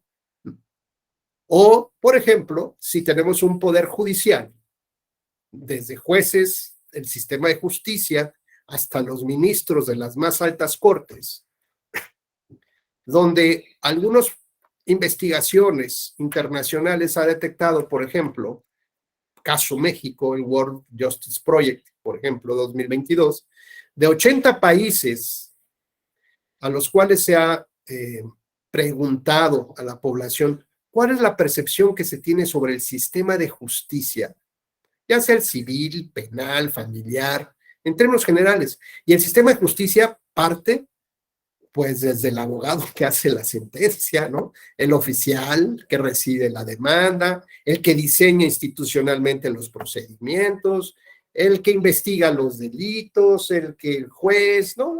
Ya sabes, todo el sistema, ¿no? La policía de barrio que se acerca, todo el sistema. De 80 países consultados, México ocupa el triste lugar número 74. 74. ¿Contra quiénes en la percepción de corrupción nos estamos dando? Pues con los que tienen guerras civiles. Porque todos pensamos que si vas al MP, llévatela en un efectivo. ¿Que te detuvo un de tránsito? Llevo a propósito el de 200. No, ya tengo el de 200 listo y la otra cartera, la buena, la guardo por acá. Oye, que quiero ir a hacer un trámite. Oiga, joven, ¿qué no habría posibilidad? Oiga, señor, ¿qué dice aquí? Cero corrupción, el Estado está tratando. Usted viene a insinuarme que si no hay manera, pero ¿qué cree? ¿No? ¿Qué cree? Pues, a ver, hábleme al oído, ¿no? Bueno, ¿esto qué significa? Que la sociedad y los servidores públicos están involucrados en un sistema de corrupción. ¿Esto qué significa? ¿Que es culpa solo de los servidores públicos? No es cierto. Es culpa muy importante de la sociedad, porque la sociedad ha abandonado, digamos, es como en la playita, como la arena, como las olas. Llegado con el poder, el ciudadano ya es donde tomaron una fotografía y dijeron, la soberanía del pueblo reside en el pueblo, por el pueblo y para el pueblo, amén. Pero tomaron foto, pero después la ola se empezó a regresar. Poco a poco. A veces llega y a veces se va, y a veces llega mucho, se va muy atrás. Y cuando se va muy atrás, pues evidentemente el poder que es líquido se va acomodando. ¿Y dónde se va acomodando? En las decisiones de la gente. Así que cuando el poder líquido del poder ejecutivo, por ejemplo, ya se metió por años en el legislativo, bueno, pues ya sabremos que no hay un legislativo que defienda su papel. Y si se mete también al Ejecutivo, habrá jueces de consigna, habrá jueces que no cumplen, habrá gente que sí, pero el sistema normalmente no funcionaría de esa manera. Pero cuando ya ese poder logra controlar todo otra vez, pues tiene que moverse hacia otro lado, y cuando se mueve a otro lado, se mueve tristemente hacia la torre de los derechos humanos. Y entonces tenemos gobiernos que entran por un sistema democrático, pero de manera natural, digo, no hay que sorprenderse, de manera natural, cuando los demás diques de contención del poder están podridos, están fracturados por años y años y años de pertenecer a un sistema hegemónico, o porque la sociedad se retiró y abandonó esa parte de revisión, pues entonces el poder, que el poder es la fuerza, volvemos a lo mismo, el poder es fuerza y fuerza que está legitimada, se ocupará entonces de los derechos humanos, de esa torre de los derechos humanos. Y si encontramos tablas débiles como acceso a la justicia con jueces que a veces sí son independientes y a veces les cuesta mucho trabajo, ¿por qué? Porque el sistema no los está protegiendo para ser independientes, pues entonces la torre puede colapsar. Si el poder llega hasta donde está el tema de la dignidad de las personas, pues nos convertiremos en cosas, dejaremos de ser quienes somos. Por eso es que cuando hablamos de la trata de mujeres, viene una cosificación de la mujer. Cuando hablamos de la moderna esclavitud, viene la cosificación del ser humano. Y en el caso de Fernando, que se rehusó terminantemente, ni siquiera con un tehuacanazo, ni con Alka-Seltzer en las orejas, ¿no? Nada le quiso hacer, pues porque cuando afectas la dignidad de las personas, Fer, como bien lo dijiste, dejas de ser quien eres, te conviertes en otra cosa. Y eso no podemos permitirlo. Y evidentemente la tercera tabla que nos habla de la democracia representativa, cuando el poder aborda también el esquema de la democracia, recuerden con qué empezamos a platicar, la democracia es el sueño de todos nosotros. Así que el gobierno que entra por democracia, por sistema democrático, debilitado, fracturado o no, de manera natural, nadie tiene que hacer nada especial, ni decir, híjole, este cuate de verdad, sí tiene en la mente el macabro. No, de manera natural corre el poder, y ese poder se convierte en un poder autoritario. Desafortunadamente, ese poder que de manera natural y que no nos debiera de sorprender, es lo natural. Acuérdense, por ejemplo, el chavo de la primaria, que le quitaba el sándwich a su compañerito. ¿Por qué se lo quitaba? Porque se siente poderoso. Por el ejercicio de la fuerza, porque aparenta fuerza, o la tiene. Y si el chavito que le quitan el sándwich se echa para atrás, ¿quién cree que se echa para adelante? El fortachón. Y ya no le va a pedir el sándwich, le va a pedir el jugo y que le traiga dinero y que le haga las tareas y que robe cosas de su casa. Se sigue echando para atrás, lo van a estar hasta golpeando, burlándose, porque así es el ejercicio del poder. Y cuando logramos entender que el poder es fluido, que el poder es líquido, lo que se necesitan son jugadores inteligentes y hábiles que generen contenciones institucionales del poder. De otra manera, el poder se va a mover. Pero el problema no solamente es cuando el poder llega a la torre de los derechos humanos, porque el poder no tiene nombre y apellido. El poder es uno, es líquido. Si ese poder civil tuvo el respaldo del poder militar, pues entonces es probable que ese poder, esa fuerza militar, aborde los espacios que deja el gobierno fracturado. Pero imaginemos entonces si ese ejército o esa fuerza armada o ese poder militar también está fracturado, pues hay un poder que se mueve, no tiene nombres, es poder, es fuerza. ¿Quién puede tener más fuerza? Crimen organizado. Y si el crimen organizado también está fracturado, no tiene sus diques de control, habrá alguien que ejerza más poder. Y por ejemplo, cuando se detiene aquí uno de estas grandes cabecillas del narcotráfico, Hagan de cuenta que es el gerente del Walmart de por su casa. Los verdaderos dueños del Walmart, nadie sabe quiénes son. Los verdaderos jefes, que son los que alientan el consumo, que permiten el consumo en Estados Unidos, en Europa, ¿no? Gobiernos, senadores, empresarios, el tema de las armas. Nadie sabe quiénes son. Pues esos seguramente son los que podrán ejercer ese poder. Insisto, el poder es líquido. Las formas de contener ese poder, esos diques, se llaman soberanías, se llama interés de la población, se llama asumir los controles. Bueno, todo esto, todo este contexto, para decirles que así como los jueces o los primeros jueces solamente pasaba por su mente un procesamiento de conclusión, después de escuchar a unos, escuchar a otros, ver las pruebas, tomaban una decisión. Y esa decisión transformaba realidades. Eso es poder. Y si en esas decisiones estaban involucrados los favoritismos hacia los otros poderosos, como los reyes, los emperadores, los gobernadores o los empresarios, por ejemplo, se nos hace lógico entender dos cosas. Después de un movimiento armado, ¿dónde terminaban los jueces? En la plaza pública, decapitados. ¿Por qué después de la Segunda Guerra Mundial, con la creación de los tribunales constitucionales, uno de sus primeros requisitos es no la integran los jueces?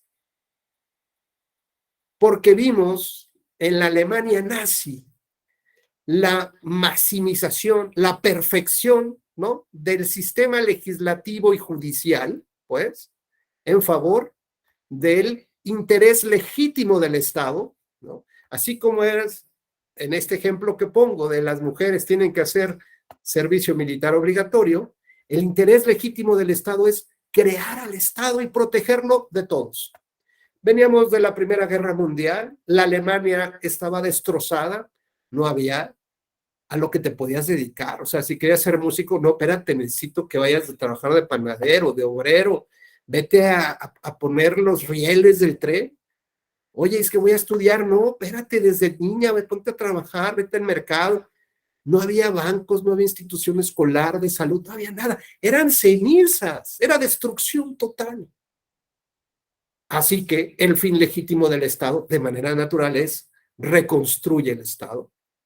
Con lo cual, los derechos humanos, perdón, todos se restringen, todos se limitan en función de un fin legítimo que es el Estado. Oye, el test de proporcionalidad, claro que los alemanes, el tribunal, la Constitución de Weimar y el Tribunal Constitucional alemán desde esas épocas, bueno, no era constitucional, del Tribunal Supremo alemán, ya hablaba del test de proporcionalidad y siempre encontraba, como dice Fernando, el mayor interés hacia la colectividad. Y el mayor interés es crear un Estado. Así que los demás salen sobrando. Tus deseos, tus intereses, tus ideales de vida salen sobrando. Lo importante es reconstruir un Estado. Dentro de esa reconstrucción, todos los jueces resolvían en favor de los fines del Estado. Oye, es que te estabas escapando, te dispararon. Oye, me dijeron que me tenían que dar dos advertencias, nada más me dijeron una porque me salté el muro. En función del Estado, porque si te dejo que te saltes, pues todos se van a querer saltar el muro. Y de esta manera, digamos, los jueces terminaron siendo, ¿no?, pues como eliminados de los primeros tribunales constitucionales del mundo. No querían jueces. Como veremos entonces, este sistema de libre apreciación de la prueba, que representó un poder brutal de los jueces, tenía que generarse un dique de contención, ¿no? Un dique, porque estaba, o sea, los jueces resolvían todo, los jueces decían hasta cómo modificar las leyes, y los diputados, los parlamentos decían, ahora resulta que tú me dices, ¿no? Ahora resulta que tú legislas. Y entonces lo que hicieron los parlamentos fue emitir leyes de contención del poder de los jueces. Y en lugar de tener una libre apreciación de la prueba y tú decidir lo que quieras decidir sobre esa prueba, sin razonarla, ahora ellos te iban a decir cuál era el peso específico de cada prueba. Tan es así que hasta no hace muchos años, por ejemplo, en materia penal, se decía que la prueba reina era la confesional, ¿no? Y entonces ahí tienes el chiste del conejito, ¿no? Que dice, sí, yo soy el elefante que destruyó la selva, ¿no? Porque le metieron unos tehuacanazos, confesó, ni modo, ahí está la confesión, él es el elefante, está disfrazado de conejo. Y entonces empezamos a ver cómo los jueces, por el peso específico que los legisladores le dieron a las pruebas, pues empezaron a resolver con ese peso. Y las copias fotostáticas, ¿cuánto valen? Casi nada. Bueno, vas y te piden 5 centavitos, 50 centavos, pero en materia procesal, las fotocopias tienen valor probatorio ínfimo. ¿Correcto? No pesan nada. Las fotografías, las pruebas técnicas, ¿cuánto pesan? Pues los megabytes nada más en los que los traigas, pero de ahí no sirve para nada. Para nada. El video, ¿qué más sirve? No, pues la testimonial y en materia electoral, sí, lleva tus testigos con el notario. Y vas con el notario y dice, ¿qué cree notario? Yo era presidente de la casilla. Y luego, ¿qué cree que pasó? Llegaron unos marcianos, me abdujeron, güey, y me llevaron con las urnas. Y yo no supe y luego desperté y el resultado electoral ya es otro. Bueno, ¿cuál es el valor probatorio de esa declaración? Aunque está rendida o presentada en una instrumental pública que dice el legislador que tiene valor probatorio pleno. Pues es muy sencillo. Lo único que prueba es que este colega fue con el notario o lo llevaron con el notario. Solo eso y que declaró. Pero prueba que fue abducido por extraterrestres, que le lavaron el coco, ¿no? Pues no, nada de eso prueba, aunque esté en una documental pública. El asunto es que antes, cuando teníamos este sistema que se llama de prueba tasada, el juez tenía que aceptar que el colega fue abducido, porque estaba en una instrumental pública que el legislador decía que tenía valor probatorio pleno y que la confesional tenía valor probatorio pleno. Y entonces, pues bueno, pues fue una locura, una verdadera locura, porque se cometieron una serie de injusticias, tal o más como las que se cometieron en épocas pasadas con el sistema de libre apreciación de la prueba. Pero evidentemente, el poder que ejerció el legislativo sobre el judicial, pues era bastante interesante y pasaron muchos años, ¿no? Hasta que los jueces dijeron, espérate, compadre, hay que volver a establecer diques constitucionales, institucionales del poder, porque me estás asfixiando, ve la gente me va a matar, porque estoy cometiendo una serie de injusticias en mis resoluciones. Así que lo que se intentó hacer, construir un nuevo dique, que es un tercer modelo, que es el que actualmente utilizamos. Y este modelo es un modelo mixto. Es un modelo que va a tomar como base, digamos, este sistema tasado, este sistema de pesos específicos que le da el legislador, y se une con el de libre apreciación de la prueba, ¿no? Más o menos un esquema así. Con lo cual, ya tienes una base de la cual partir, pero puedes darle un alcance mayor o menor a la prueba.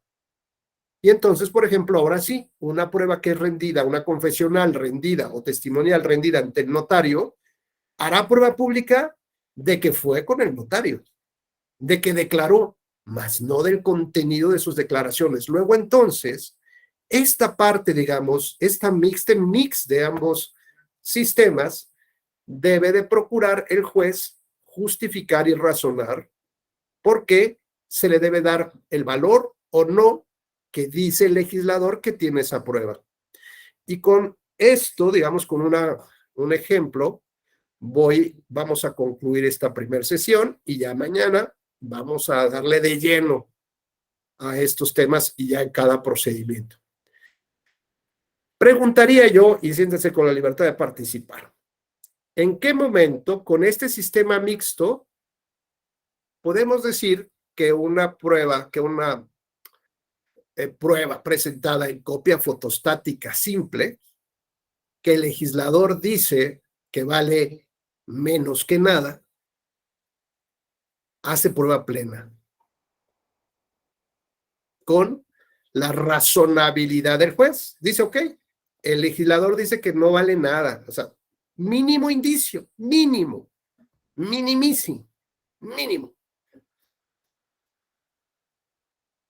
Pero con esta mezcla de sistemas, con la razonabilidad del juez puede decir, pero aquí hace prueba plena. De la nada al todo. ¿Cuál sería ese caso?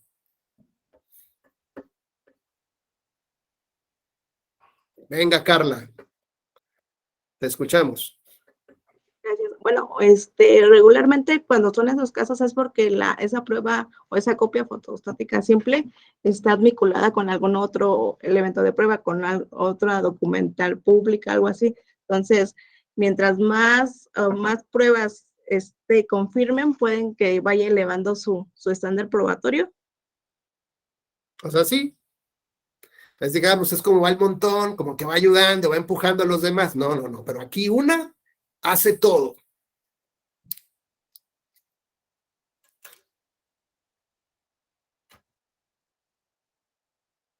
¿Puede repetir la pregunta, por favor? ¿Cuál sería el caso en el que una prueba que se ofrece, se exhibe en copia fotostática simple y que el legislador dice que vale así de indicio, cualquier cosa, el juez puede considerar que tiene valor probatorio pleno, ¿no?